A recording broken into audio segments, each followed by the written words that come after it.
Direktorat Tahanan dan Barang Bukti atau Ditahti ngunjuk bantuan sebanyak 1,7 ton beras dibagi ke untuk keluarga tahanan Polda Sumsel. Hal ini dilakukan karena yang dipenjara di Rutan Tahti Polda Sumsel merupakan tulang punggung keluarga. Selain itu, dampak pandemi jadi alasan untuk ngunjuk bantuan ke keluarga tahanan.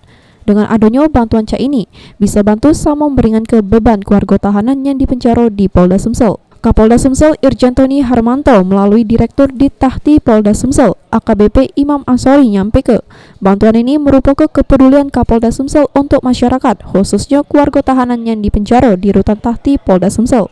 Membagikan 1,7 ton beras dibagikan kepada keluarga tahanan tentunya terdampak COVID-19. Masing-masing mendapat 10 kilo. Itulah kepedulian Bapak Kapolda kepada masyarakat, khususnya keluarga tahanan Direktorat Tahti Polda Sumatera Selatan. Dengan adanya bantuan ini, pihak keluarga tahanan merasa terbantu sama mengucapkan terima kasih ke Kapolda Sumsel. Dari keluarga tahanan, terima kasih kepada Kepala Kapolda. Kami sangat terbantu atau gimana? Membantu atas pemberian beras ini. Terima kasih, Pak. Mulyadi, PAL TV.